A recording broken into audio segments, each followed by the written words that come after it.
Good morning and welcome to Market Watch. I'm Tally Fantini with Palm Springs Life, and we appreciate you joining us for the final Market Watch seminar of the year. Before we get started, we have messages from our corporate sponsors. Please watch. Good morning, Market Watchers. Welcome to Andalusia Country Club in beautiful La Quinta, California. I'm Phil Smith, President and Chief Operating Officer of Sunrise Company. We're the developers of Andalusia and Toscana Country Club. And we've also been proud sponsors of Market Watch since its inception in 2012. We look forward to being together with you in person again at Toscana in the not too distant future. In the meantime, we're happy to be with you virtually. We very much appreciate all of the support that we've received from the broker community at both Toscana and Andalusia. Our sales center and model homes at both communities are open from 9 a.m. to 5 p.m., and we're following all of the necessary health and safety protocols to protect our guests. Confirming what we've been hearing from Michael McDonald, it's wonderful that so many buyers are seeing the Coachella Valley as a retreat. We feel blessed that our communities have continued to flourish and grow during these uncertain times. So far this year, we've had 55 sales at Toscana and 52 sales at Andalusia. To have the flexibility to respond to the state's changing COVID-19 guidelines, we have invested in significant outdoor improvements this summer at both Toscana and Andalusia. Our goal is to provide our members with a wonderful season, the fullest season possible, by offering outdoor fitness equipment and classes, spa treatments, dining, and events. At Andalusia, we are also pleased to announce the release of the club villas with 2 all-new floor plans. The Plan 201 with 2,315 square feet starting at $860,000, and the Plan 202 with 2,634 square feet starting at $910,000. The new designs feature open floor plans, 3 bedrooms, 2 in the main home and 1 in a private casita, 3.5 baths, a 2-car garage, and a separate golf cart garage. The club villas are located next to the sports club, so owners will be just a few steps away from all of the fun activities offered at the club. We invite you to contact Tom Angoni or Maddie Ferguson at the Andalusia on-site sales office for more information. Grading and infrastructure are underway, and we will begin construction of these new homes within the next few months. We realize the importance of having the broker community involved in our new build sales, and we have a great relationship with all of you. We have a wonderful broker program where you receive your full commission before the building process starts. Please contact the sales teams at either of our communities for more information. Good morning, Market Watch family, and welcome to the final Market Watch of 2020. We at Franklin Loan Center are always so proud to be part of this great educational event. Today we have a great event for you. I'd like to talk about something today that's close to my heart, and that's rescue loans. We at Franklin Loan Center love to say yes when others say no. Not all lenders are created equal, and we do dozens of rescue loans a month. And when I say a rescue loan, that means we're saying yes when someone else is saying no. And there's a dozen and dozen of many different reasons why we are saying yes when others says no. I'd like to touch on just 3 of them here this morning for you. So when you find yourself in a jam, you'll think of Franklin Loan Center to throw you that lifeline. One is our proprietary program for non-QM and jumbo. It's a program that doesn't do what Wells Fargo, Chase, all the big banks do. It's the one-off. It gets people into a home when everyone else is saying no, and we can say yes, and we do it at a decent rate, and we do it with great service. It's also the non-QM, the bank statement programs. That's also a proprietary product. Second thing that we do very well is we educate your clients about what the current market looks like when it comes to buying a home. We have a bid-ask worksheet. I can tell you that we have saved dozens of loans by helping people walk through why they should pay a little bit above list price for a home instead of maybe walking from the home or maybe negotiating with the seller and meeting them in the middle. Because at the end of the day right now, inventory is low. People need a home to live in. They're not looking at an investment for 6 months down the road. This is a long-term investment. And we show them, based on forecasted appreciation, the value of that home, not just 6 months to a year from now, but 5 years from now, which allows them to get much more comfortable with pulling the trigger. So that really helps to comfort them. And the third thing I'll give you an example of is our bridge loan product. We're doing a lot of these bridge loans right now because people are moving into the desert from other areas for many, many reasons, especially for COVID, wanting more space, okay, getting a better value for their buck. And they don't want to sell their home first. They want to move first, sell second. And they've got a bunch of equity in their home because values are on the rise. So we give them a bridge loan against that home. They can use that for the down payment to buy here or buy anywhere in Southern California or in California in general. So those are just 3 examples of how we rescue loans. And we want you to know we are here to help you end the year strong. This is an educational event that's going to give you the basics you need to end the year strong. And we want to make sure that you don't lose a single transaction because of lending. And so we want to help you capture those transactions that you may be losing. In closing, our motto in 2020, Franklin Loan Center, was marathon pace. I wear it every day on my wrist. And that was very prophetic because this has been a challenging year. I want you all to continue one foot in front of the other, finish 2020 strong. Together we can do it. Have a strong end to your year. Be joyful, be healthy, and God bless. Bye-bye. That was a great message. Thank you, Phil, and thank you, Walter. We'd once again like to thank our corporate sponsors of Market Watch, Sunrise Company, Andalusia Country Club, Toscana Country Club, Palm Springs Regional Association of Realtors, California Desert Association of Realtors, and Franklin Loan Center. Our topic today is who's buying now? And to address this topic, we have Mike McDonald with Market Watch LLC to discuss the real estate market in the Coachella Valley, and Joe Wallace, Chief Executive Officer of the Coachella Valley Economic Partnership, to discuss the job market in the Coachella Valley. Welcome, Mike, and welcome, Joe. Thank you very much. We're going to go ahead and get started with Mike. Thank you, Tolly. Glad to have everybody here this morning. We're going to be covering a lot of interesting material today. The name of this talk is Who's Buying? Right now we have something very unique going on. We have probably the strongest housing market we've had in 20 years in the midst of a national pandemic. Trying to understand that is a challenge. It's happening not only here, but elsewhere in other regions too. And what we're going to be dealing with today is trying to figure out who is buying in this market, who's driving sales. Sales are up tremendously, and so are home prices. Well, who's doing the buying, and where are they buying, and a little bit on why they're buying. Now, you can't have home buyers buying homes with a bad economy. So this is going to be in 2 parts. So I'm going to show you the statistics on what's going on in the housing market, prices, sales, where the sales are going, and what sub-markets we're getting large increases in home sales. I'll show you information about the remote home buyer. Then we're going to have Joe Wallace talk about the economy and which areas of the economy are strong and weak, and some other very interesting. I heard the presentation the other day. It's very, very interesting. I think you're going to find it fascinating. So the first part that I'm going to be talking about is on this who's buying is basically we're going to look at housing prices and sales. The Coachella Valley housing market is on fire. Let's look at home prices and sales to see where it's happening. The first chart I'm going to show you is the average home price here. Okay, the average valley detached home price over here is the scale. This goes back 20 years, actually 18 years, 2002 to 2000 over here, 20. Here's the bubble years when we had that big surge in home prices. Here was the crash and all the foreclosures we had. And over here has been the recovery.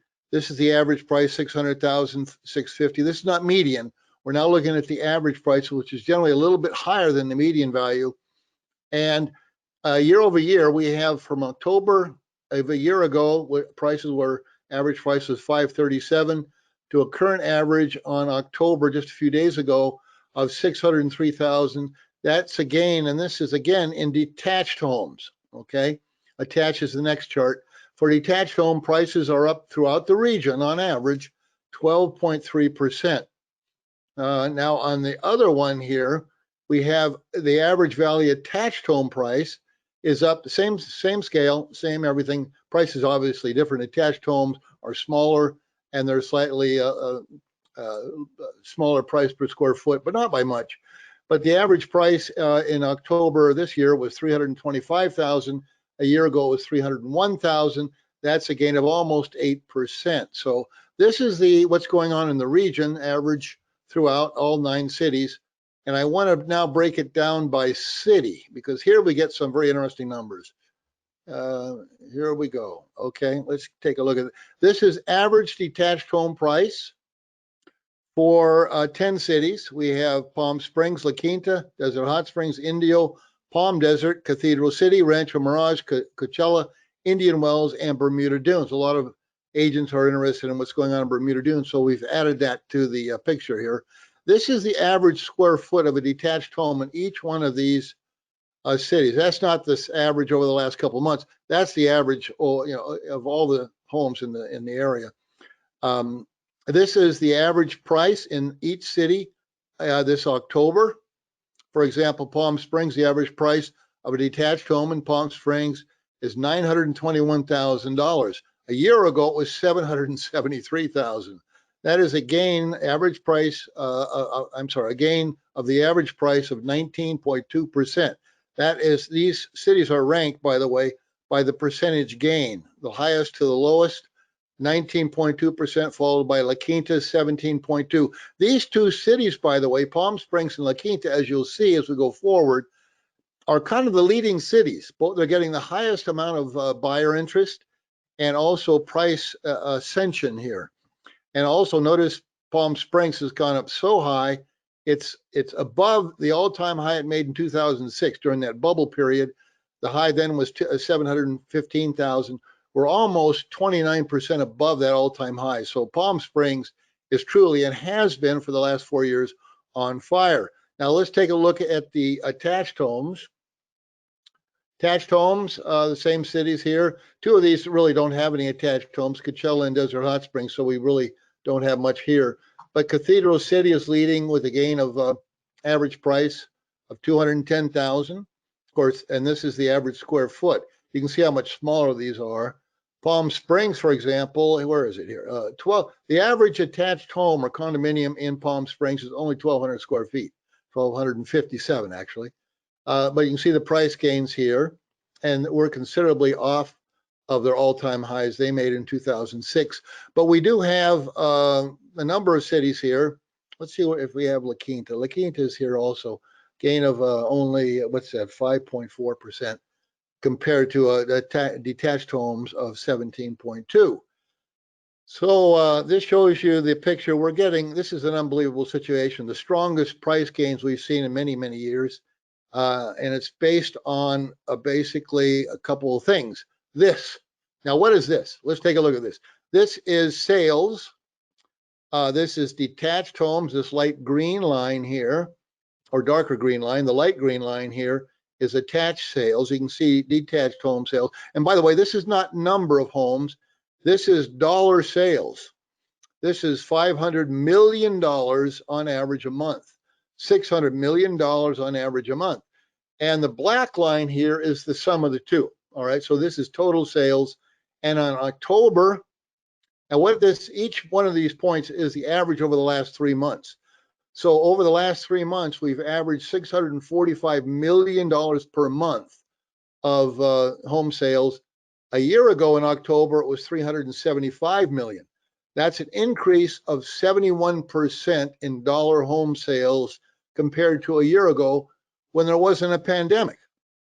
So that is tremendous. I've never seen anything quite so large, actually. It makes one wonder, will it continue? Well, we'll get into that, maybe a little bit of that later. But let's continue with the facts here and take a look at a little more information here.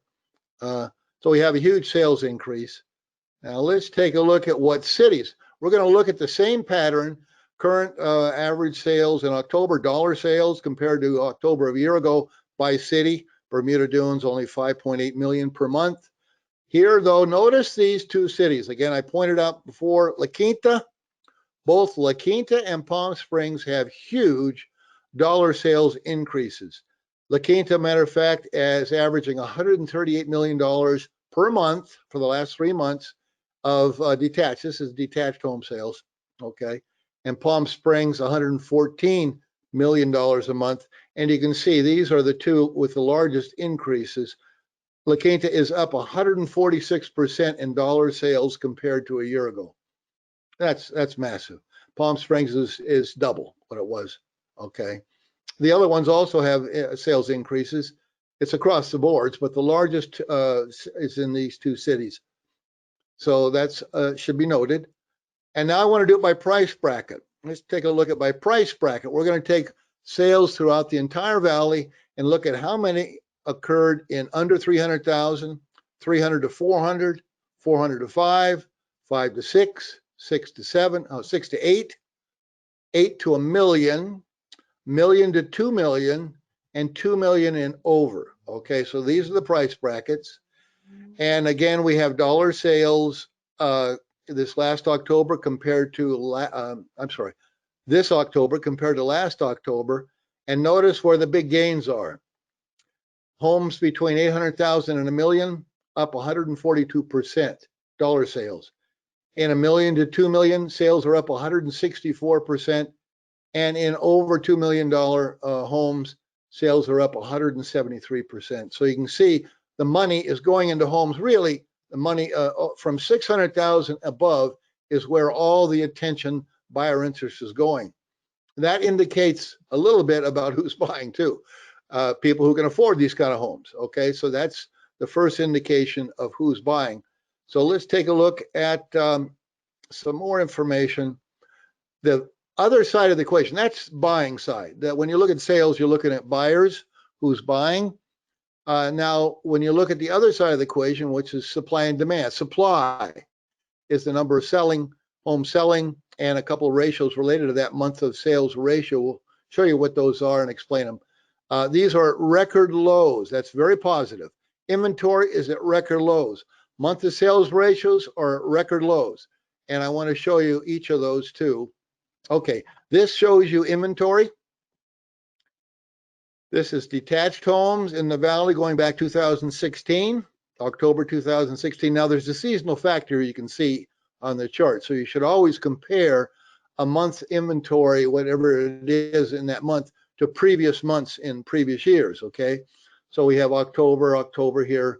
The latest number, we had 1,350 detached homes for sale on actually November 1st, which was the end of October. So this is the November 1st number, just a few days ago.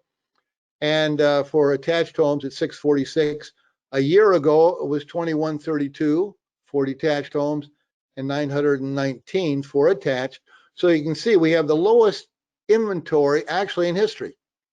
I'm showing you 4 or 5 years here, but if you go back 20 years, it's the lowest we've ever had. So the amount of supply of homes for sale versus this huge demand is obviously what is pushing home prices higher. Now let's look at the month of sales ratio. Now this month of sales ratio, what is that? That's taking those inventory numbers and dividing the inventory by the sales rate. For example, well, what you end up with is how much is time, how many months. This really is a number of months. So the months over here represents the number of months it would take at the current sales rate to sell off the current inventory. Normally in the valley, the last 10 years, we've been following this for over 10 years, it's 4 or 5 months inventory right now. It's amazing. I'm laughing because it's incredulous almost that it's only 1.7 months for detached homes now in the valley. Again, that's the lowest ratio. In other words, at the current low inventory and the high sales rate, it would take under 2 months to liquidate the entire inventory if the buyers bought all the homes. It's 2 months for the attached homes. So these are absolutely unheralded low numbers, and is one of the, it's not one of the, it is the factor driving home prices higher. And it will continue. This is not something short term here. This looks like it has legs, and I'll explain that. Okay. And we'll look at it by city. Okay. We've looked at that was for the region. Month of sales ratio, again, this October compared to the previous October for Bermuda Dunes, Cathedral Cities, City of Coachella, Desert Hot Springs. This is for detached homes here. And Indio, La Quinta, Palm Desert, Palm Springs, Rancho Mirage, and the Coachella Valley as a whole. Okay. So here's the low 1.7.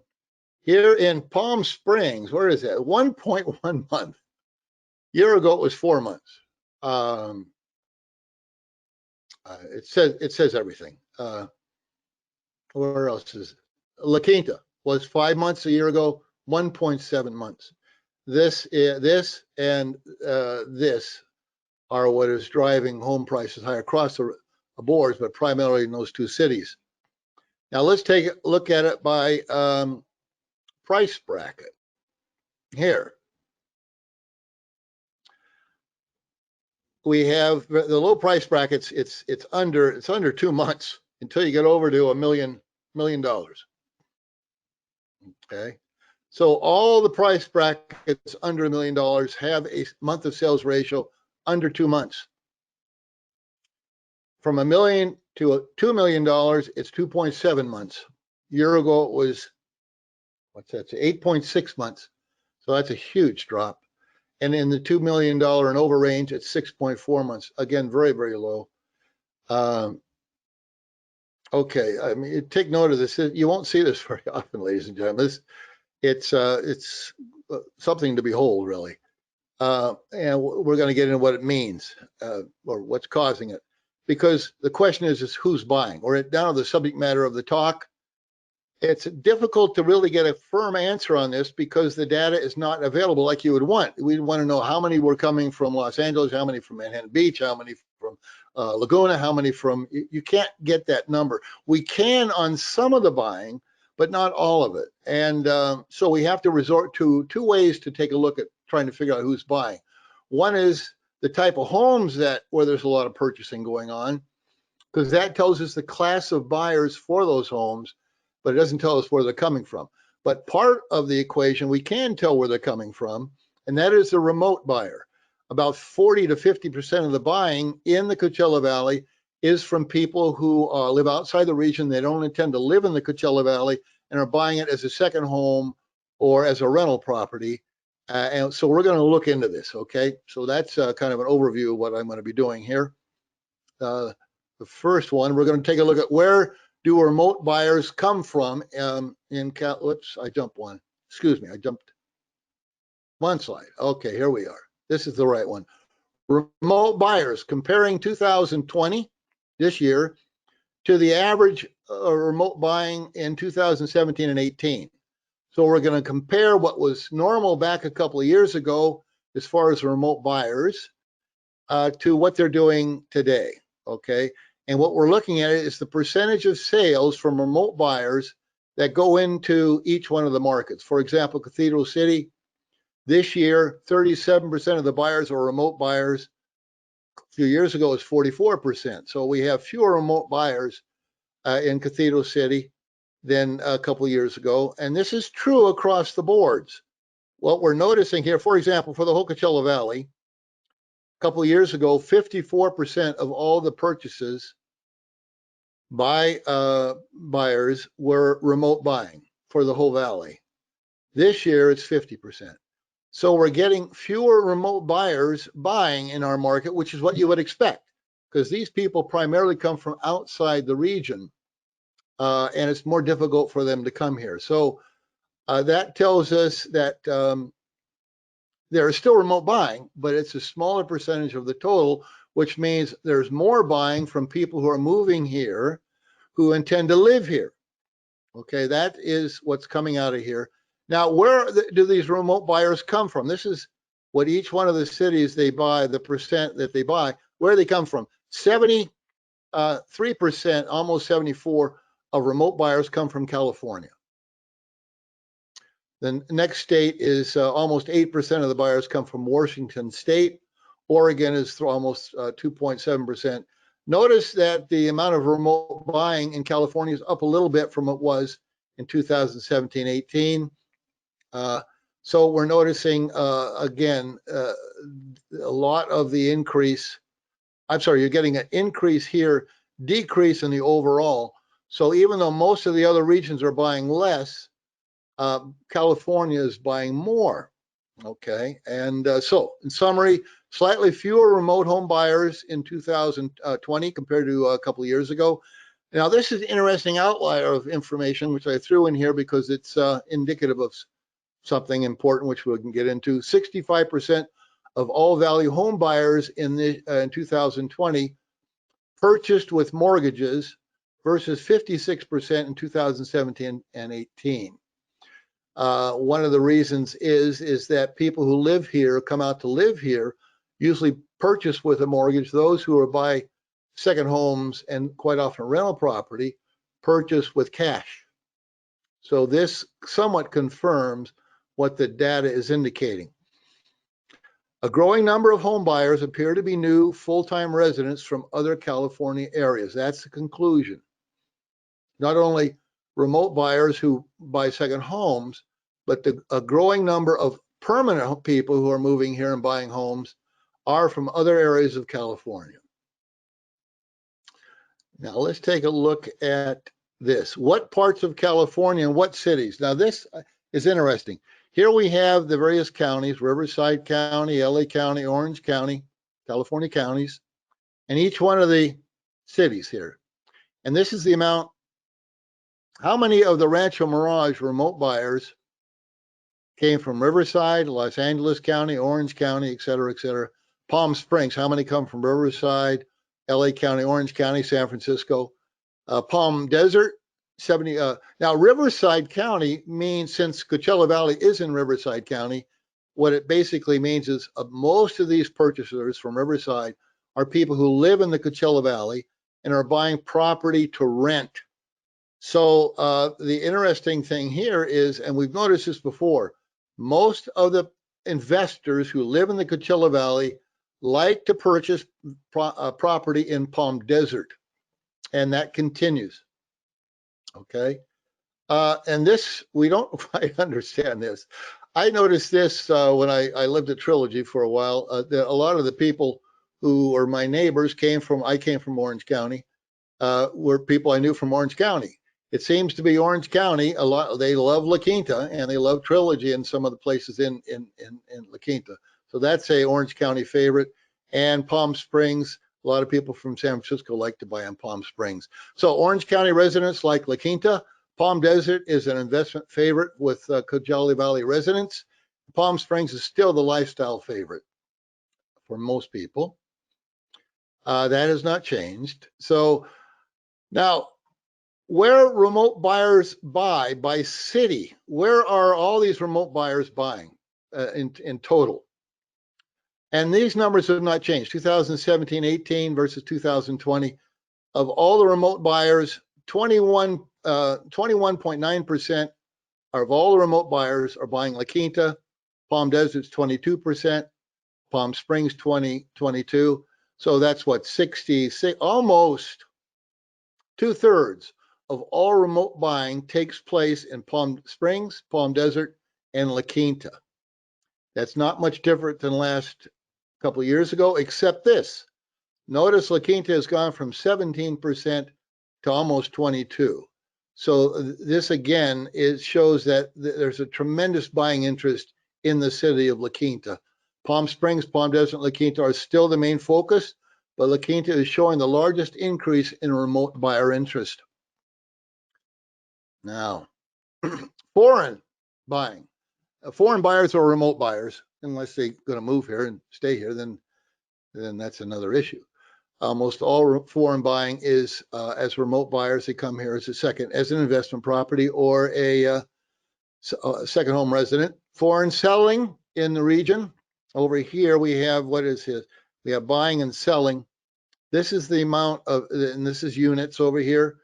The amount of selling a year ago versus, I'm sorry, 2017-18 versus 2020. We have a lot more selling this year than we averaged in 2017-18. Now, these are annualized numbers, by the way. I know we haven't finished this year, so we took the numbers that we did have and annualized them. So on average, 350 units were sold this year, or will be sold this year by foreign investors or remote owners versus 277. Now, on the buying side, here's where you see the big difference. On average, a couple of years ago, 410 remote buyers were foreign. This year, it's only 160. Now, 95% of all foreign buyers are from Canada. So what we're looking at here is Canadian buyers and owners.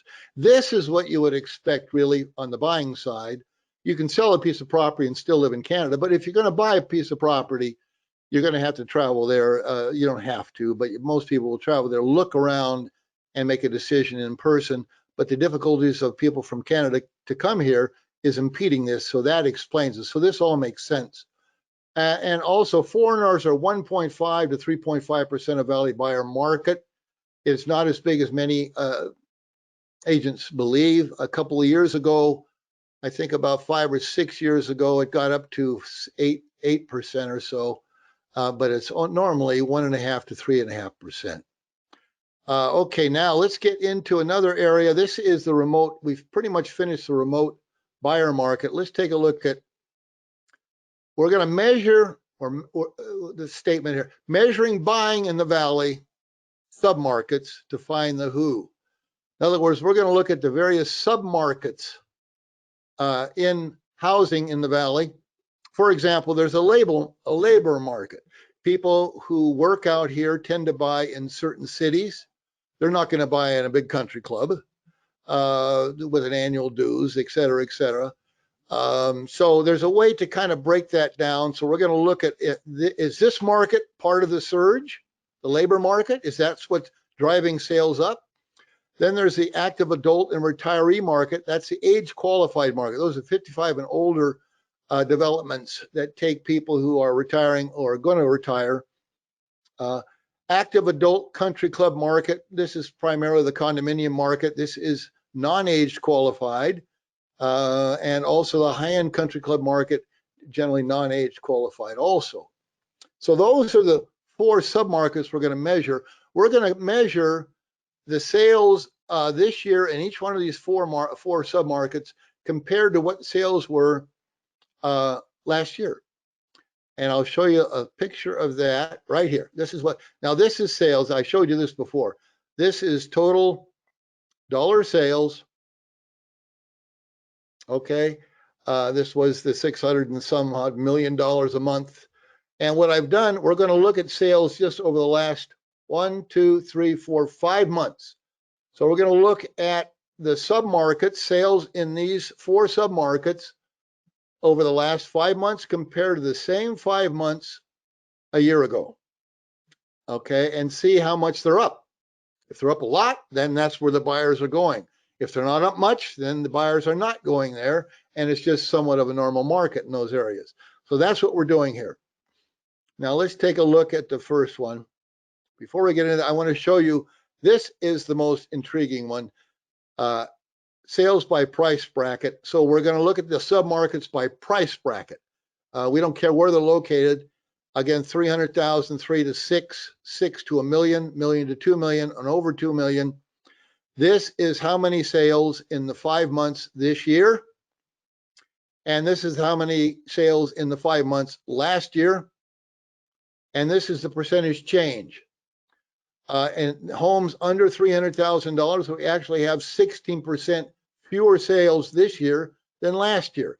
So homes under 300,000 are definitely not, they're actually getting a negative effect from the pandemic.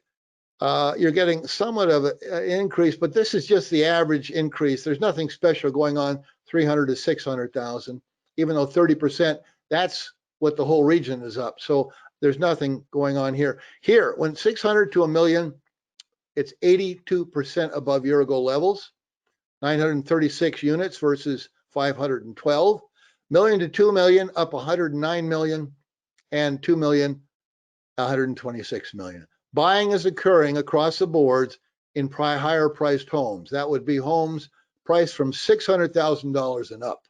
That is the interest. So again, that repeated what we saw in the earlier chart, that the people buying and driving this sales bonanza that we have, buyer bonanza, are people who are buying in the 600,000 and over home range. Okay.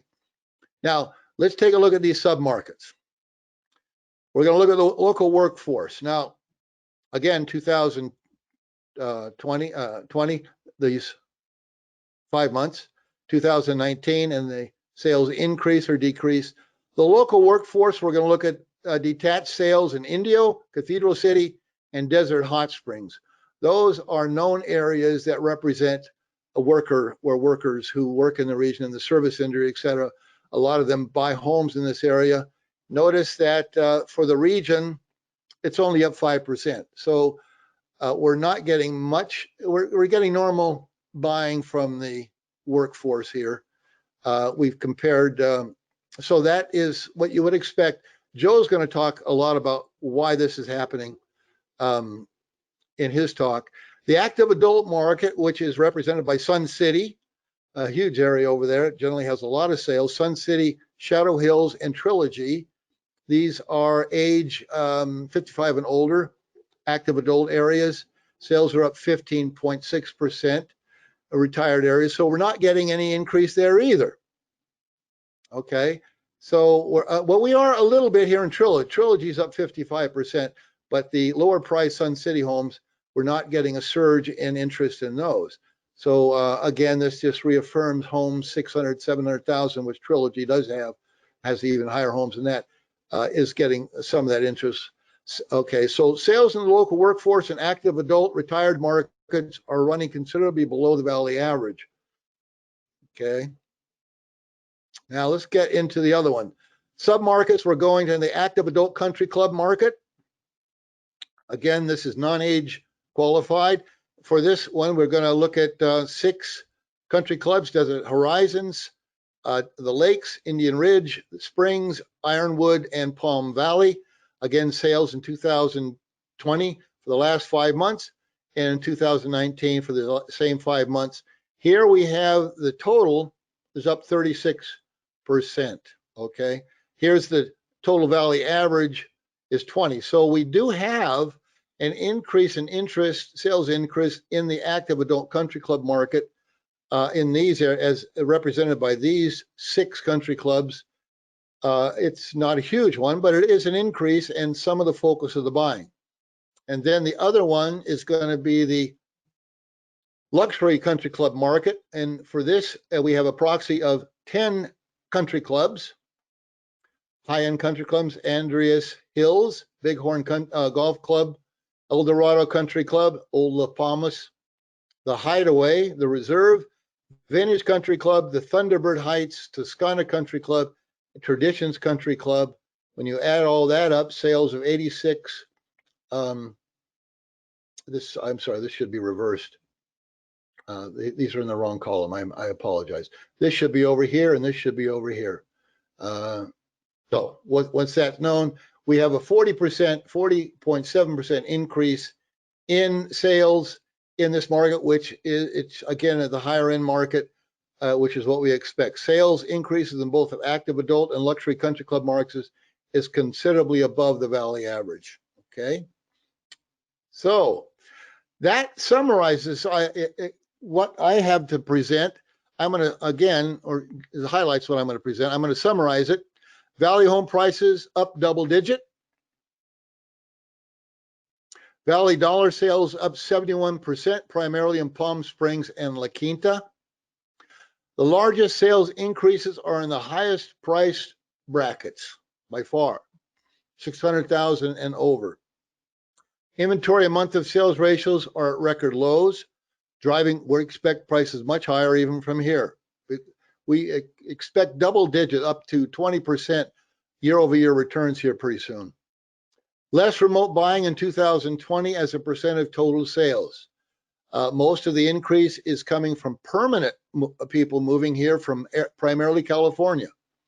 So we're getting a lot of influx of permanent residents. These are not part-time or second home buyers. So that's important to note. La Quinta shows the largest increase in remote buyers. More mortgage purchases in 2020 than normal. That makes Walter of Franklin Loan Center very happy. Thank you, Walter, for your sponsorship.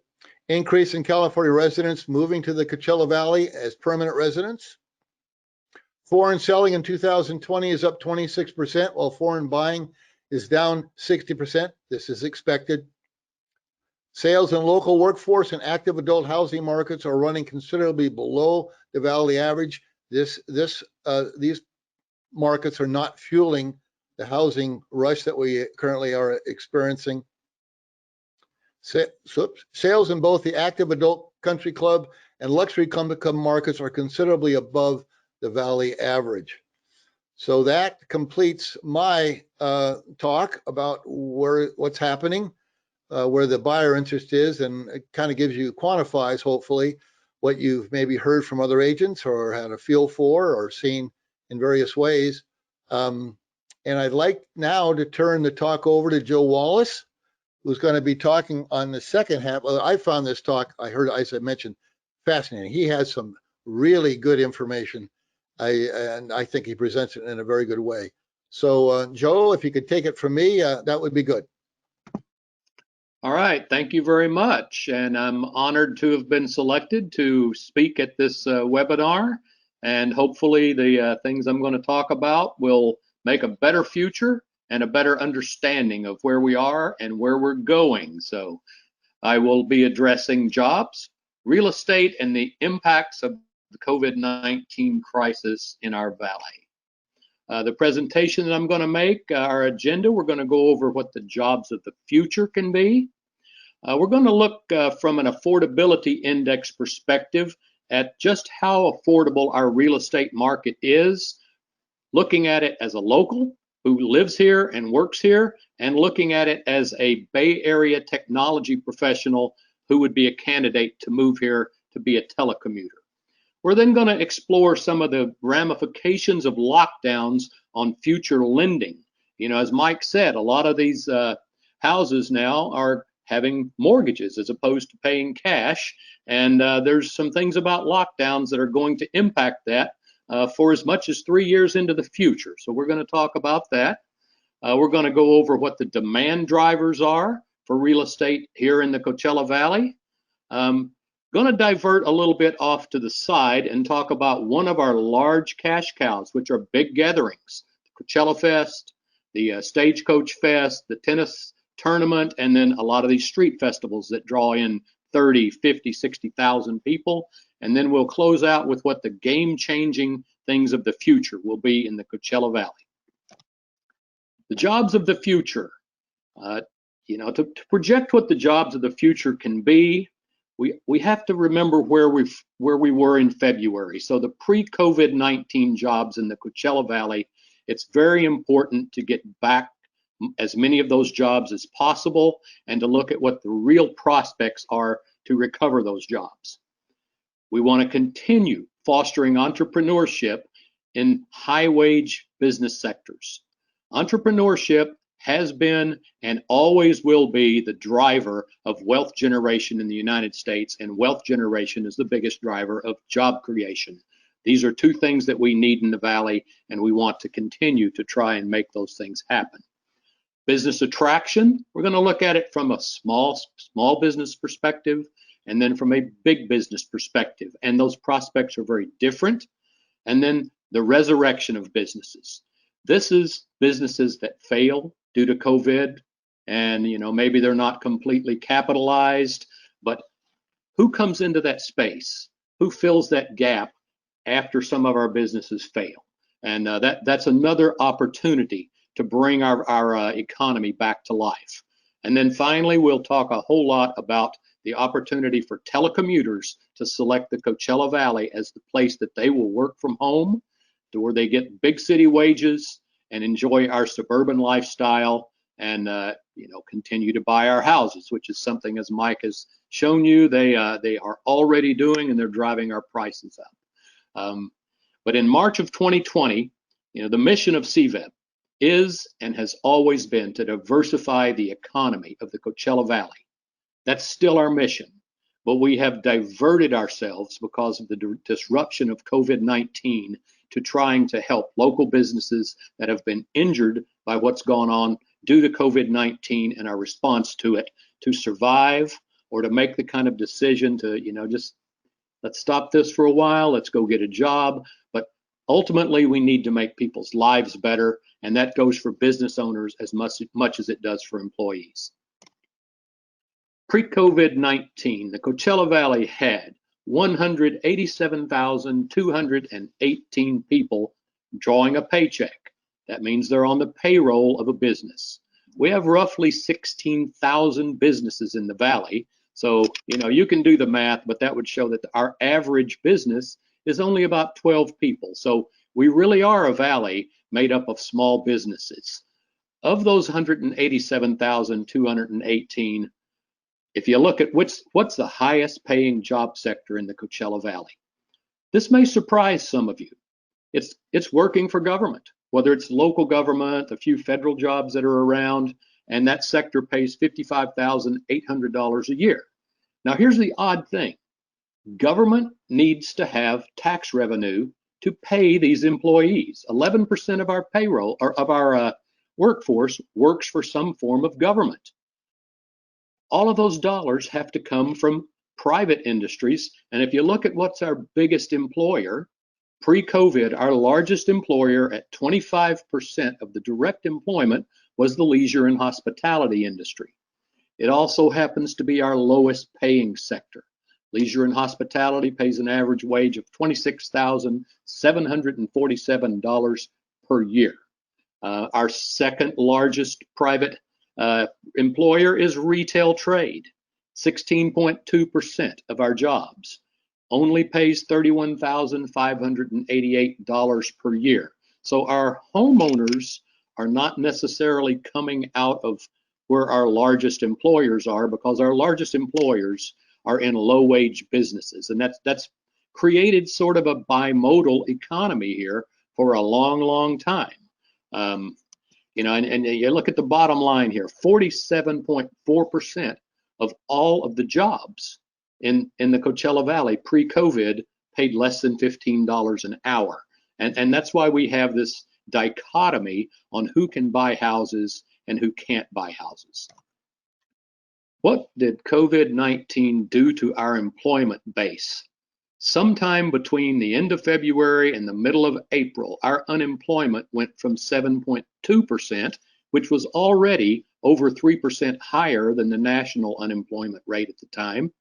It increased to 33.8% because most of our employers were deemed to be non-essential. That means that either the federal or the state government said, you cannot go to work. Imagine that, you cannot go to work. So we ended up with 33.8% unemployment right out the gate. As we got into from the purple zone and into the red zone, businesses started hiring, calling people back. Furloughs turned into being called back, and we got down to where we were around 20% unemployment. Then we went back into the purple zone, the category for, it's kind of the lowest category that the state of California can give you, and it's determined by what your case rates are for COVID infections. That took us back up to around 25% because everybody who was working in an indoor restaurant or in some of the retail places were sent back home. So the difference in being purple and being red, to us, really, the metric is not the infection rate so much as the 5% difference in the unemployment rate right here in our home. Some other things that COVID-19 has done, and this is all across the country, it's not just here, but it particularly affects service industries.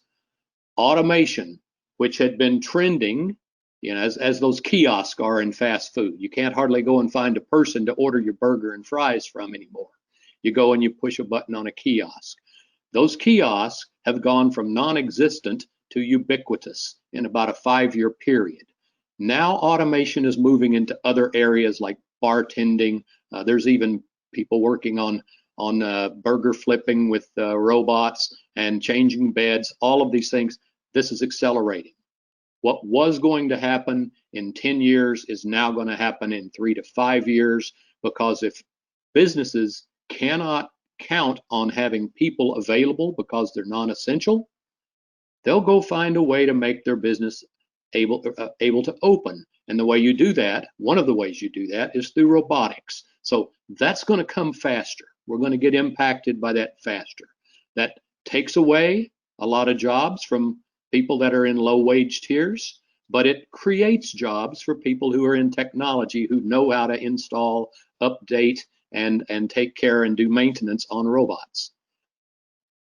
Our biggest sectors are the hardest hit. Retail, restaurants, personal services, and social services are more than half of the jobs in our valley, and almost all of these have had some sort of a restriction on the number of people that can work and where they can work, and so it's hit us very hard. We expect between 30 and 50% of our businesses to be at risk of failure. And by failure, I mean permanently closing from their present state. Some may come back later with different people in the same locations, maybe even with some of the same concepts, but this is how many will close. A lot of us have been fortunate enough that we can work at home. I'm doing this presentation from our home office / sewing room today. CVEP a couple of months ago did a study, and we got a national study to see what sectors of the economy are conducive to working from home and which ones are not. Nationally, 38% of all jobs are able to be done from home. In the Coachella Valley, because of our overdependence upon in-person services, our number's 31%. So here's another dichotomy where you look at that and you say 38 minus 31 is 7. So our dependence on in-person service adds 7% to our unemployment rate, because you can't serve someone face-to-face at home, which just emphasizes the bottom line on this slide, which is recovery of our tourism business is absolutely vital to the Coachella Valley's future, because that's where the revenue and the taxes have to come from to feed the diversification of the economy efforts that CVEP has a mission to try and do. Some of the opportunities that we have to grow jobs. One is, of course, the obvious, recovering jobs that were lost. And the best path to that is to have lower and lower infection rates, so we can go from purple to red to orange to yellow, and then, please, someday it'll be white, it'll be whatever color it is. That means there are no colors associated with it. That means we can get back to having the freedom of association with other humans that we had before February of this year. Our second real good opportunity is organic entrepreneurship. And in the iHubs, that means technology. We want to bring in companies and entrepreneurs who have ideas that will be in high wage areas, that are in high value creation areas. But organic entrepreneurship is also, if a small retail business goes under because of lack of cash or whatever, someone else comes in and they want to serve that part of our economy. So it's getting businesses from the hands of weak business owners into the hands of funded business owners. Let's talk a little bit about business attraction. It's not a widely known thing, but it's true that CVEP has attracted 12 businesses, smaller ones, to this area from other places. 11 businesses have moved from coastal California to our iHub, and 1 came from Flagstaff, Arizona. So we do see success in attracting small businesses that are run by their owners and have 3, 5, 7 employees, and they're really looking for lifestyle, and their business takes care of feeding them. We've had some success with that, and we're getting ready to have a whole lot more because the drive to leave the coast and the hassles and the high costs that come with it is very high. Large attraction, you know, this is nearly impossible. CVEP got involved in a project about 5 years ago to try and talk Elon Musk into bringing his battery factory here. Well, there's a thing now called the Elon Musk effect. For those of you that don't know it, Elon put his battery factory in Nevada, 0 state income tax. The truck factory is going to be in Austin, Texas, 0 state income tax. Elon has sold all of his houses in California. That little tweet, "I will own no house," this is the first step to Elon becoming a Texan. Why would Elon want to leave Northern California and go to Texas? I would submit to you that he has 8.4 billion reasons to do so. Because of Texas has no income tax, he has a provision in his employment contract that can pay him up to $50 billion with a B dollars in bonuses. And if he is established as a resident of Texas, votes in Texas, and receives that bonus in Texas, he has to pay nothing on it. And if California proceeds with raising that millionaires and billionaires tax up to that 16% level, he would have had to pay $8.4 billion in taxes. So he's going to Texas. But, you know, I usually ask for a show of hands and pretend that I just did. Is there anybody watching who would not move to Texas for 3 years for $8.4 billion? I've never seen a hand go up. The same thing goes for 8.4 million. And there's a lot of entrepreneurs in Silicon Valley that are sitting on stock options that are worth $8.4 million. So you're going to see a wealth drain if they continue to run taxes up. And that's a barrier, a large barrier to attracting businesses of a decent size to come into the state. And as long as we're part of the state, and I think we will always be a part of the state, that's going to be nearly impossible because of the regulations, the cost, and just the business unfriendliness. So the good news, we're going to get a lot of small businesses off the coast. It's going to help us upgrade our workforce. It's going to help us elevate our earnings averages, but we're not ever going to get a giant factory. The big opportunity for us is telecommuters. In the places that we actually have bandwidth that's sufficient for them to work from home, we can attract refugees from coastal California who want to come in here and have our lifestyle. They want to have no commute or small commutes. We have, you know, a pretty vibrant place to live. We have the California vibe without the cost associated with the coast and the hassles associated with the coast. And we've already got telecommuters coming in, these people that Mike was talking to you about, who's buying these houses, paying cash, maybe taking a small mortgage. That's what they're here for. They're high wage earners, they're high skilled workers. They make us better, and we provide them with a better place to live. It's a great opportunity for us to do a lot of the things that we've known needed to be done for years. The affordability index for real estate is it's been around for a lot of years. I remember reading about it when I was a young engineer in the Bay Area and couldn't afford a house. I moved to Southern California because houses were affordable. And that's kind of what the Coachella Valley is looking to do now. But this slide tells you how affordable we are to people who already live here. A score of 100 means that the median family income, which for our valley is about $53,000, can afford the median priced home. The median priced home here is $510,000. And so the higher the number is, the less affordable your real estate is.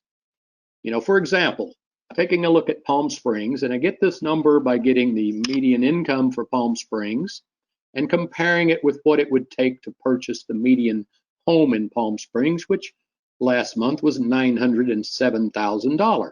So that median family living in Palm Springs would need a 179% raise to be able to afford that median priced home. And if you go to Zillow and you look and you see how many houses are in Palm Springs that median family's income can afford, there are 4. Rancho Mirage also has 4. Cathedral City has 9. Indio has 3. Coachella has 2, and so on. Our most affordable city is La Quinta at 145, meaning that the median income in La Quinta needs a 45% raise to afford the median priced home. La Quinta is kind of an odd thing, and so this is a little bit misleading, because if you look at Washington Avenue, to the east of it in La Quinta, you have rather affluent gated communities. To the west, you have La Quinta Cove, which is a much more affordable place where you have starter homes. It's been there longer. And so what this kind of says is that there's a whole lot of people on the east side of Washington Avenue that can afford to buy a house in the Cove. Doesn't mean that people in the Cove can afford to buy a house in the Cove if they had to do it from scratch. Overall, our valley has an index of 186, which means the median family in the Coachella Valley needs an 86% raise to afford the median home. And there's 83 such homes out there that median income family can't afford right now, according to Zillow. My assumptions were a 3% interest rate, 30-year loan with 10% down, and 33% loan to value, and it's a single family home, not condos. Condos are not included in this. Now let's look at the affordable index in the Coachella Valley through the eyes of a senior software engineer from the Bay Area that, according to Indeed, earns an average salary of $220,000. That's not a median household income, that's one person. And that's a pretty good salary. So just based on one person working, we don't have any city or valley-wide that it's not easily affordable for someone of that with that salary to get in here with. So they will see us as very affordable, very much the way we might see Kansas as very affordable. And the difference in housing prices is almost as large between the coast and here as it is between here and rural America. So to Bay Area technology workers and our candidate telecommuters, we are very affordable, and that's a big selling point to get them to come down here and to choose to be here and to work from here. Here's something that a lot of people are not studying. It's one that jumped out at me reading a Bureau of Labor and Statistics report on earnings in the second quarter of 2020. Over the state of California, the earned income in the second quarter was 30.8% lower than it was in the second quarter of 2019. That's because so many people were told by the state that they were not essential. They had to stay home. And so their earnings are lower. You didn't see this at the gas pump. You didn't see it at the grocery store because there were a lot of transfer payments going on in Q2. There was even I think a $600 a week bonus over and above what you would normally get for unemployment. So people weren't out of cash. They just weren't earning it at a job. But these transfer payments will not be reflected on their W-2s for 2020, and they won't be on their tax returns for 2020. So what happens when you go to a bank and you say, gee, I'd love to get a mortgage to buy this beautiful little starter home? They say, we'd like 2 years of tax returns. 2020s are kind of shot, which means that if we get everybody back to work by the end of 2020, which is, it's a long shot right now, it's probably not going to happen. But then 2021 would produce, somebody's tax returns would show that, they worked and they earned money for 12 months that year. Same for 2022. So if we got everything under control with COVID by 2023, you got a group of people who are once again capable of going and getting a home loan. If this thing continues and our lockdowns stay the way they have been through even the first 3 months of 2021, that loan qualification problem is going to continue until 2024. So this is going to blunt first-time buyers and maybe people moving in from other places who don't have, the $220,000 in wages. So, I guess the good news is that a lot of these workers might not have been in the real estate market. So you agents may not feel this, but our local economy will. Demand drivers, entry-level homes. If you look at that affordability index, our median family can afford a $271,000 house. If our median home was $271,000 and our median income stays the same, our index will be 100, and that would be the definition of an affordable market. Trouble is, you're not going to build your way out of this with private builders.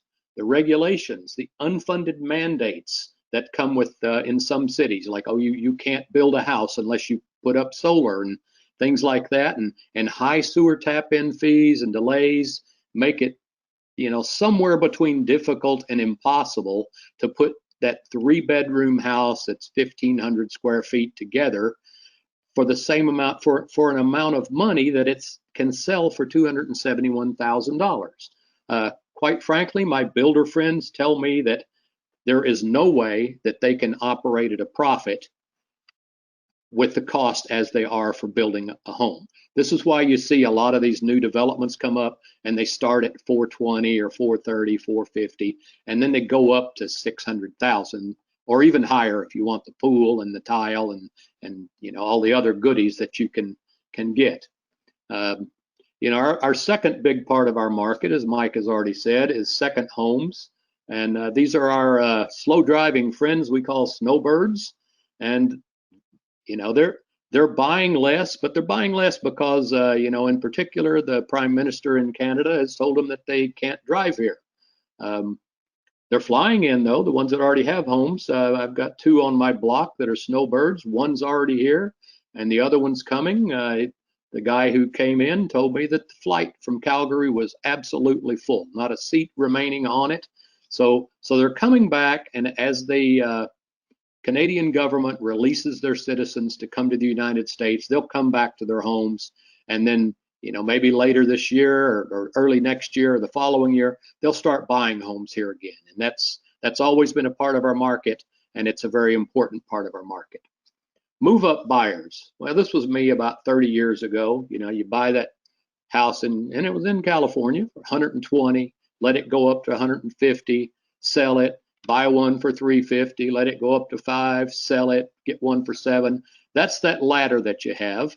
And you have to have local wages and local jobs that pay sufficient wages to make that happen, to have a lot of move up buyers.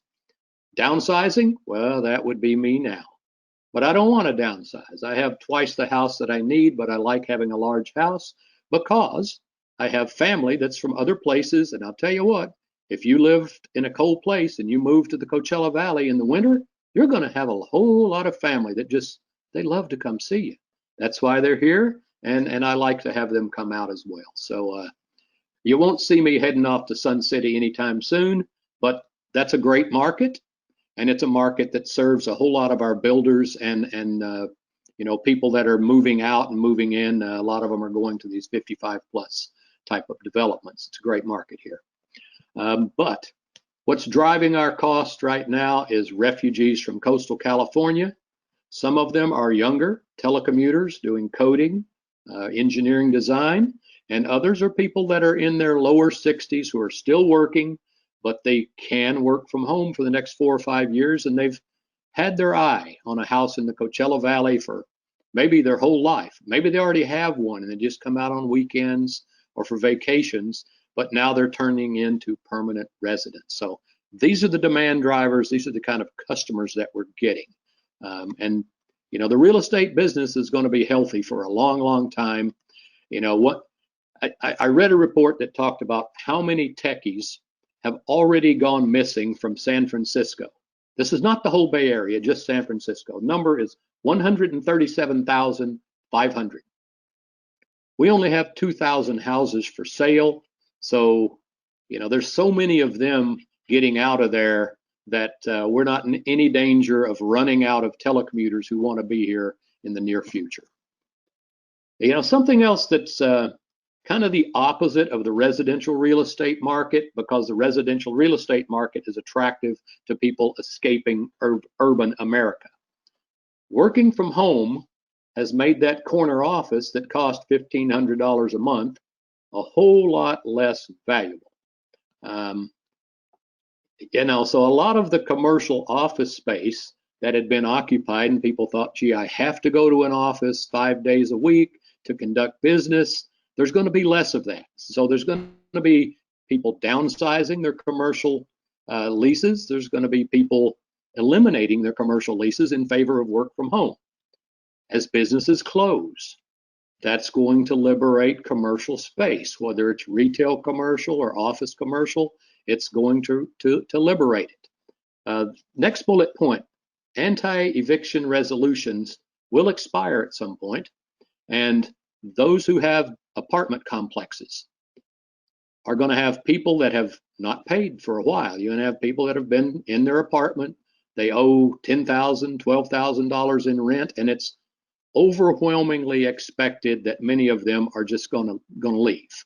If this comes before our lockdowns are lifted, we're going to see population leaving the valley, because you have to have a place to live, and to have a place to live, you need to have a place to work.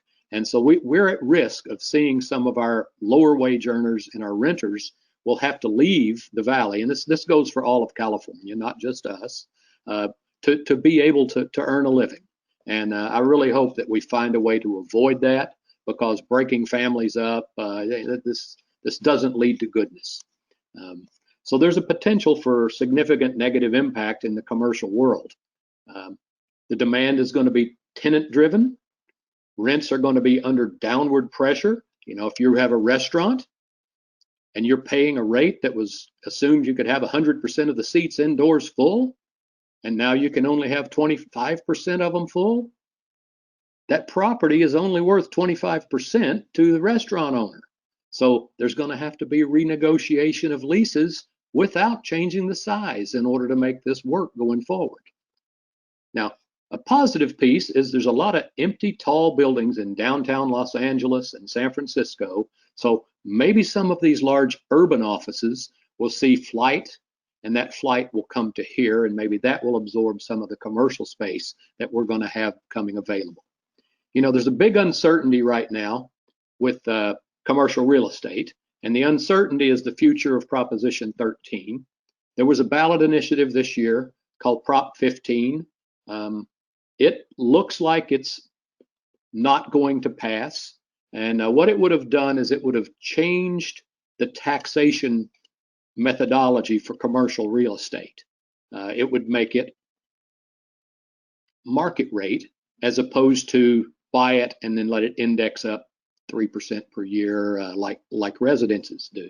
And I really hope that fails, but it's pretty close. They haven't called that race yet, and this is not the time to do something like that. You don't raise taxes, and you don't collect revenue off of businesses that are getting hit from the top end as well. Quite frankly, Prop 15 to commercial real estate right now is sort of like throwing a concrete block to a drowning person and expecting them to use it as a flotation device. So if we're going to consider doing things with Prop 13, let's wait until times have been good again for 5 or 6 years, because right now is not the time to do that. Let's talk a little bit about one of our big cash cows, music festivals, conventions. We don't have a lot of amusement parks, but California certainly does, and there's a big fight between the preeminent one, Disneyland, and the state, and it's going to be interesting to see how that plays out. But we do have a lot of amusement, so people come out here to be entertained. People come out here to be together, and these large music festivals that have 125,000 people coming in for the weekend, if we have 30 to 50% of our businesses fail, that's going to include restaurants, that's going to include hotel rooms. And you know what? These people need to have somewhere to sleep. They have to have a place to find something to eat. And so without any guidance on how we can reopen and start having big music festivals, there's a real risk that we lose so many businesses that we can't host them anyway. So if our short-term rentals plus what we have with hotels and restaurants in February would have been sufficient to host the Coachella Fest, which they were, but half of them go away, can we still host the Coachella Fest? You know, it's a real risk, you know, and you don't know, you know, they said they're going to have it in the fall and they didn't. Next spring, they didn't. Now they're saying maybe next fall. Well, we'll know in the spring whether we're going to have those things in the fall or not. And because you can't just turn it on like a light bulb, it takes them, months to get the act signed, to get all the stuff that it takes to put on such a festival. So we are at risk of seeing enough of a loss of businesses that we cannot host these big music festivals until we resurrect the businesses. Our game changers, they really haven't changed much since last year's economic summit, or the one before that, or the one before that. In spite of COVID-19, we still need a comprehensive university system. We need STEM degrees to create the type of graduates that can earn the kind of money that it takes to be first-time home buyers. We need to have that university system with research capability, and we need to have the ability to retrain adults who are being automated out of a job to do other things like coding or building houses, something to keep them occupied, something to give them the dignity of earning a living. And we need this desperately, and we have for a long time. I don't think there's another metro area in the United States with over 500,000 permanent residents that doesn't have a full comprehensive state university. We still need state-of-the-art communications. This means bandwidth. It's going to mean 5G, and it most certainly means being able to take a cell phone call on one end of the 111 and drive all the way down the other end of 111 without dropping the call. And you can't count on that these days. We need better, more solid coverage for cellular. We need to be poised to move into 5G as it happens. And our bandwidth keeps getting better every year. When we first started calling this out, the average was about 25 megabits. Now it's closer to 100, and you're seeing services of 200 in certain areas, and in certain lucky neighborhoods, there's even something very close to a gig. So that's improving, but it needs to improve a whole lot faster, because I'm going to tell you something. The telecommuters from the Bay Area are going to go to the neighborhoods that have the gigabit service. We need a competitive public K through 12 education system.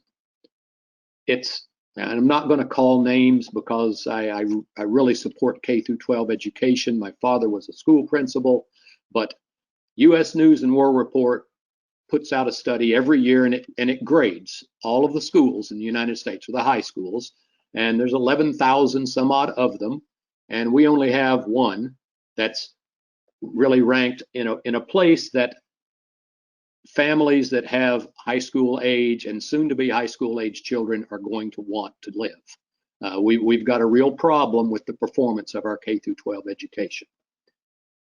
I've been preaching about regional focus ever since I moved here 9 years ago. We have 9 cities. They have their own little personalities. They're kind of cute. They have massive signs to let you know whenever you've gone into their cities, but we don't have a regional focus on economic development. We sort of do. That's CVEP's job, but our budget for economic development should be, in a place this size, about 10 times what it is. And that's because there's every city has little guys out there doing things, and they concentrate on retail where we're concentrating on economic development. They concentrate on community development. So regional focus is absolutely vital to being able to do significant things across this valley that positively impacts the whole valley, and I will not stop talking about it. We need reliable transportation options. Reliable means flights that you can count on all year long. So if you're going to get a bunch of telecommuters in here whose employers are in the Bay Area or Austin or Denver or whatever, you need to have flights, and you need to have them all year long. And that takes customers to get them here. We've always had a problem with the airlines not continuing the flights during the summertime whenever we have, less people here for tourism. It would be great if we could get something going forward for the Salton Sea, because if you Google the area, let's just say it's not flattering what the projections are for what could happen down there. And, hopefully, And I do believe that we're all going to come out of COVID better. There's a lot of things about it. You know, this work from home also stops the driving. I was driving 200 miles a week. Now I'm driving 20. That's less carbon emissions. That impacted carbon emissions more than all of the other things that we've done combined, because if you don't drive, you don't pollute. So we have to be aware of our needs. More people have to be aware of our needs. They need to be aware of it all day, every day. When they pass that Cook Street exit, some little bug needs to be in their head saying that needs to be a 4-year comprehensive state university. And we need to have a vision for the future, very much like the vision that CVEP laid out in the 2018 and 2017 summits that showed fully developed university at Cook, an iHub there with it, which we actually have one over there now, a fully developed Salton Sea that was cleaned up and is now another center for tourism and research, and a Center for Logistics down at the Jackie Cochran Airport. These are all things that make giant differences, and they're big game changers for us. But, and I say it for the third time today, we first have to reestablish those cash cows of hospitality and tourism. It took us 75 years to build these businesses into the monsters that they are, and we've got to get them back, to get our people back to work, and to get our cities back to having revenue streams that they can deliver services for. So our vision for the future, the immediate future. Open the Palm Desert iHub. I believe that we have to get at least to the orange level and maybe even to the yellow level to get the go ahead to do that, but it's ready. We finished it 3 days before we were told it's lockdown time, but it's over there, it's ready. We've already launched a telecommuter attraction campaign, and that iHub has the over a gigabit service, so we can solve the bandwidth problems for companies that are coming in here that want to come in there. We need to expand our visibility as a valley, not just as a place to come and have fun for 3 or 4 days or a week or two, or even to just have a second home and, you know, not be a resident. We need to be visible as a good place for telecommuters to come and live the good life, move forward, and prosper.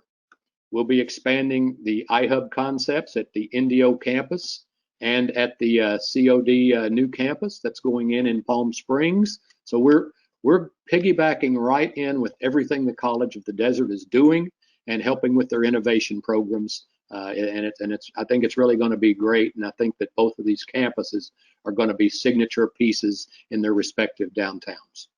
Our focus, please come to our summit, or not come to it, please register for it and watch it. Go to cvep.com.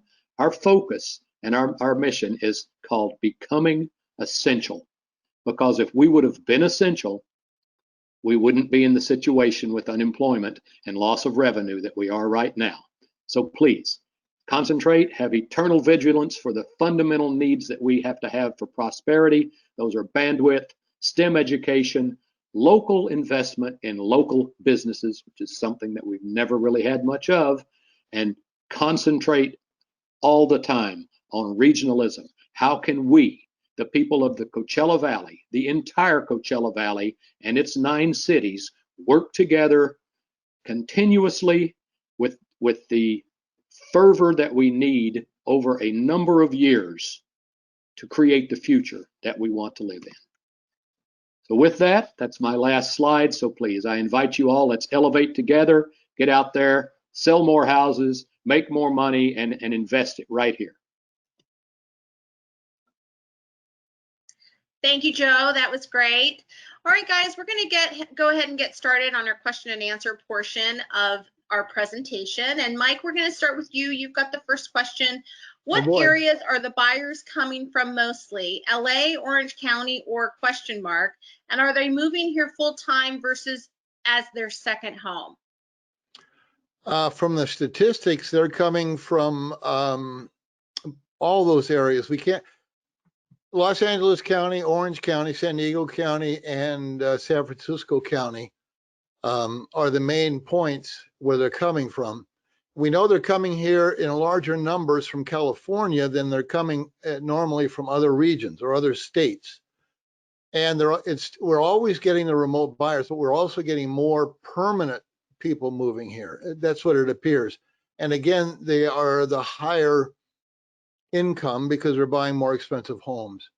So we're getting both. Yeah, I mean, you always get both, but the percent that is going that we call owner occupied, people who buy and become residents here, that percentage is larger than it normally is compared to the remote buyers.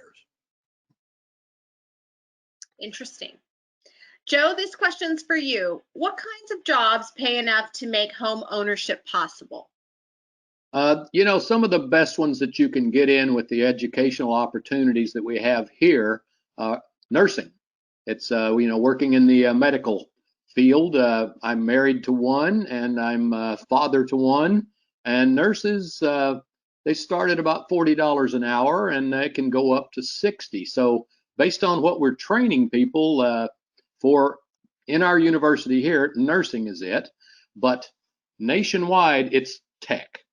It's the top 25 paying bachelor's degrees are all technology or STEM related in some kind.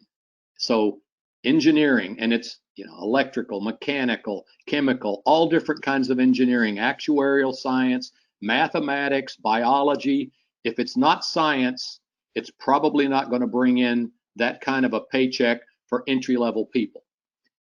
Professionals that have been out there for 20, 30 years, it's more about what they do and how they do it. The hustlers can make a lot of money and buy a home. They don't even need a high school diploma. But it's a whole lot easier to achieve home ownership if you can save up a down payment, and that usually depends on a paycheck, and so does a loan. Thank you, Joe. Mike, this one's for you. Is this fight or flight response to the COVID-19 and leaving congested cities and coming to the Coachella Valley creating a false market? I don't believe it is, no. For reasons Joe commented on, I think we are learning as a society, we're changing. This COVID kind of forced us into the change, but now people are becoming comfortable with the idea that they can work at home. I think Joe even mentioned the fact that, the other day that at least I think 50 to 60% of people can actually work from home successfully. That's a large percent.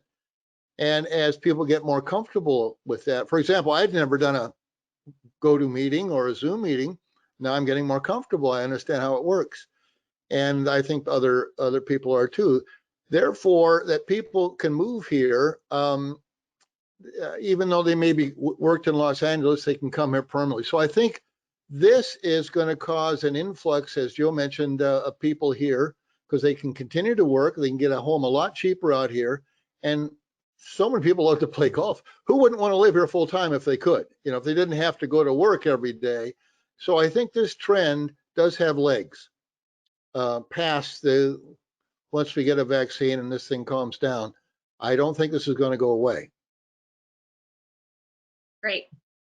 Joe, for you, since fewer and fewer jobs are available, will individuals who cannot find work leave the Coachella Valley? Yeah, I would think that that's going to be one of the things that we have to deal with if the lockdowns get much further along. Think for a moment that you work in the service industry and you're not allowed to work, but your rent doesn't go away, your need to eat doesn't go away, your need to drink doesn't go away. None of the expenses associated with your life go away. The only way to solve that problem of cash flow is to get a job. And if that job is not deemed essential in California, but it is essential, they will let you work in Arizona or Texas or Florida or most of the other 49 states. There will be migration of people to other states, and it'll be a fight or flight syndrome for them too. They've got to go to survive. And so yes, we will have some of that. And I think whenever they don't get kicked out of their house anymore, non-eviction notices, when those things start to expire, I think we're going to see a lot of people leave the area, but I don't think it's necessarily going to impact the real estate market because people who don't earn the kind of wages that it takes to buy real estate are not in it. And I've got some numbers on Mike's last question. If we have 2,000 houses in inventory, and I just read something the other day that there are 137,500 tech workers who have already left San Francisco. So the number of people leaving the coast absolutely swamps the number of houses that we have available. So I'm going to agree with Mike that we're not going to get hit very hard. The punch bowl isn't going to get moved for a long time, and we may become a bedroom community for telecommuters. Yeah, Joe, can I ask a question of Joe? Yes. Yeah, Joe, I had some extra concrete left over from a job I was doing. So my idea of using that as a life preserver, that won't work, right? Not if you're in water, it won't. Oh, okay. I just wanted to just double checking that idea. Okay. One more for you, Joe. What can be done to attract or inspire jobs that pay a home ownership wage? Well, number one is you have to have the ability to train young people for those jobs, and then you have to have those jobs. And, Palo Alto didn't become Palo Alto without Stanford. Huntsville, Alabama didn't go from being a town of 14,000 people all working in agriculture to Rocket City, USA with 350,000 people without the University of Alabama at Huntsville. Educated people and the education system training the workforce that has the capacity to work those jobs will attract those jobs, because now the people here that have those skills can telecommute for companies that are elsewhere. And if the companies want to come in here to have meetings, bring them on. Our hotels are going to need people in them. Great. Thank you both so much. That concludes our question and answer portion of today. Our presentation was very informative, and we thank you so much for joining us. On behalf of Palm Springs Life, we'd like to thank our two speakers, Mike McDonald with Market Watch LLC and Joe Wallace, Chief Executive Officer of the Coachella Valley Economic Partnership. I'd also like to thank our sponsors, Sunrise Company, Toscana Country Club, Andalusia Country Club, Franklin Loan Center, Palm Springs Regional Association of Realtors, and California Desert Association of Realtors. This is our last Market Watch for the year, so we won't see you till next year. Please have a healthy and happy holiday season, and we look forward to seeing you all in the new year. Thank you, Mike, and thank you, Joe. Thank you, Tolly. Thank you, Tolly.